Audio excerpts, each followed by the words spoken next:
அவர் எதுக்கு ஸ்ட்ரெச்சர்ல கூட்டிட்டு வராங்க? பதறாம கொஞ்ச நேரம் நில்லுல. எல்லாம் உனக்காக தான் அவனை வர வச்சிருக்கி. கொஞ்சம் அமைதியா நில்லு. நீ பதறி எல்லா வேலையும் இங்க எடுத்துட்டு போத. சண்முகம் என்னமோ பண்றான். ஆனா இது சரியா தப்பான்னு எனக்கு தெரியலடி. இல்லை, எல்லாம் சட்டப்படி நியாயப்படி தர்மப்படி தான் செய்தான். கொஞ்ச நேரம் அமைதியா நின்னு பாருங்க என்ன நடக்குன்னு.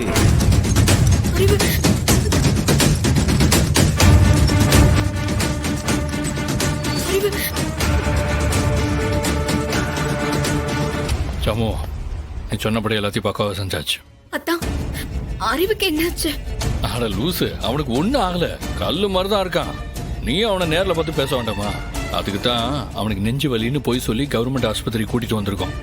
அண்ணே, என்னண்ணே இது? எனக்கு ஒன்னும் புரியல. அவரை நேர்ல பாப்போம், அவருக்கு பிடிச்ச பால் குழக்கட்டைய கையில கொடுப்போன்னு ஆசையா வந்த. அது எல்லாமே ஒண்ணும் இல்லாம போக போகுது. கேளு, நீ எதுக்குல தேவையில்லாம கண்ணு கலங்கி நிக்க? முதல்ல நான் சொல்றது கேளு. பாருங்க, குடு குடு. இல்லை, இதை நீ போட்டுக்க போட்டுக்க. இல்லை, இது உனக்கு, நீ போட்டுக்க.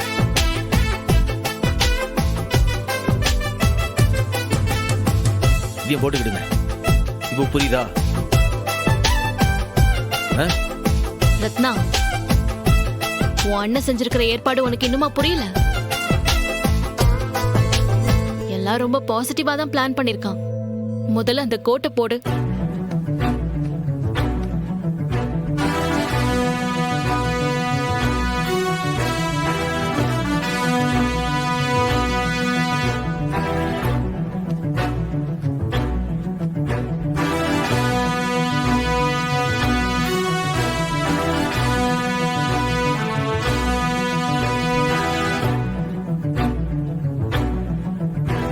இததான் எனக்கு தெரியாம அந்த மஞ்சப்பையில வச்சு ஒளிச்சு கொண்டு வந்தியா? இல்லை, அங்கேயே சொல்லியிருந்தேன்னா தேவையில்லாம டென்ஷன் ஆயிருந்திருக்கான். 10 கேள்வி கேட்டிருப்பீங்க. அதான் இங்க வந்து சொல்லாமட்டு வந்தேன்.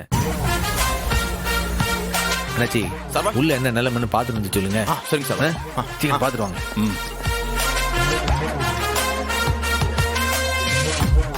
இல்லை, உள்ள போகும்போது நல்லா கவனமா இருங்க. மாஸ்கையும் போட்டுக்கிடுங்க. டாக்டர் மாதிரி நடந்துக்கிறேன், புரியுதா?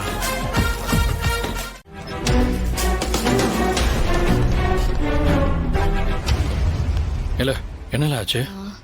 பேசிட்டு இருக்காங்க. அப்புறம் ஹேண்ட் கஃப் ரிலீஸ் பண்ணிட்டு வந்திருக்கேன். இல்லை, நீ எது விட்டு வந்த? நீ அங்கேயே கூடியே இருக்கலாம்ல. ஏ லூசு, அவங்க ஹஸ்பண்ட் அண்ட் ஒய்ஃப் டா, தனியா பேசட்டும். அதெல்லாம் முப்பிடாத என்ன பார்த்து பாரு, நீ கவலைப்படாத. இப்ப எனக்கு ஒரு டீ சாப்பிடணும் போல இருக்கு. கொஞ்சம் போய் வாங்கிட்டு வரியா? நீ இல்ல, நான் போய் வாங்கிட்டு வரேன். இல்லை டாக்டர், ஏதோ சொன்ன என் தங்கச்சி ஏமாத்திர போறேன் அதை போறேன்ட்டு பார்த்தல. எப்படி அவளை கூட்டு வந்து சந்திக்க வச்சு பால் கொழுக்கட்டை ஊட்டி விட வச்சிருக்கலாம். பார்த்தேன். தங்கச்சிக்கெல்லாம் பால் கொழுக்கட்டை ஊட்டி விடுறதுக்கு ஹெல்ப் பண்ற. ஆனா இங்க ஒண்ணுமே இல்லையே. இல்லை, நீ என்ன சலிச்சுக்குத? ஆமா, நைட் ஏதோ ஒண்ணு சொன்னிய, நான் உன்னை ஏமாத்திட்டேன். அப்படி என்ன ஏமாத்திட்ட உன்ன? டேய், நீ தெரிஞ்சு பேசுறியோ தெரியாம பேசுறியோ எனக்கு தெரியாது. நீ சும்மா இரு. இல்ல, சொல்லிருக்கேன், தான் வந்துருவான். பாத்தியா, இவன் தான் இப்ப இவனை ஏமாத்திட்டான். டீ வாங்கிட்டு வரேன்ட்டு. சரி, என்னன்னு பாத்துட்டு வரேன், இரு. என்ன கதை, என்ன பேசிட்டு இருந்த? அது ஒண்ணும் இல்லல, ரத்தனா அறிவுக்கு பால் கொழுக்கட்டை செஞ்சு கொடுக்கணும்னா அவ செஞ்சு எடுத்துட்டு வந்து கொடுத்தா. இவன் என்னவோ தங்கச்சி எல்லாம் பால் கொழுக்கட்டை ஊட்டுதா, நீ என்னத்த செஞ்ச, என்ன ஏமாத்தி விட்ட, என்னென்னலாம் சொல்லுதால. அது ஒன்னும் புரிய மாட்டேங்கி. புரியாதனாலதான் நீ இன்னும் அண்ணனா இருக்க. இல்லன்னா நீ எப்பயோ அப்பாவா இருப்ப. இல்லை, நீ என்னல சொல்லுத?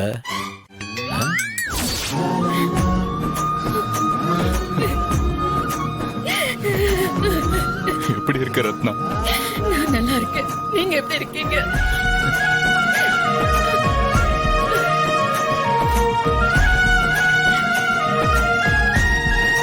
ஜெயில்னா நரகம்னு சொல்லுவாங்க.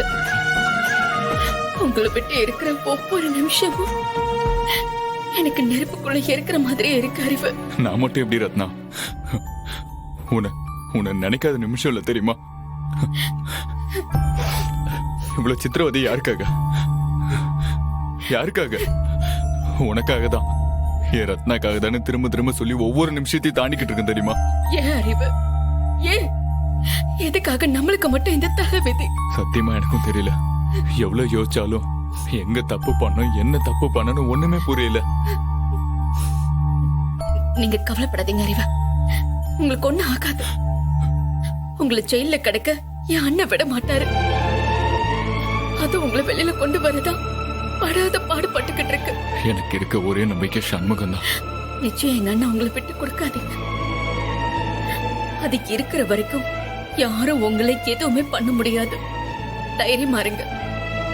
இங்க பாரு, என்னோட தைரியமே நீதான் ரத்னா. இங்க பாரு, நான் உள்ள இருக்கிற ஒவ்வொரு செகண்டும் உன் பேரை மட்டும்தான் என் மனசு சொல்லுது. நாட்டம் முடிச்ச செல், மூட்டை பூச்சி கடிக்கிற படுக்க, 2 அழுக்கு பெட்ஷீட் கொடுத்துருக்காங்க. அதுல நான் என்ன தெரியுமா பண்ணிருக்கேன்? அதுல ஒரு பெட்ஷீட்ல உன் பேரை எழுதி இருக்கேன். அதை அப்படியே சுத்தி தலையில வச்சுதான் படுக்கிறேன். உன் பேர்ல தலை வச்சு படுக்கிறது அப்படியே உன் மடியில படுக்கிற மாதிரியே இருக்கும். அதை வச்சுதான் என்னால தூங்க முடியுது. கவலைப்படாதீங்க அறிவு, கூடிய சீக்கிரமா நீங்க வெளியே வந்துருவீங்க. நம்ம சந்தோஷமா வாழதான் போறோம்.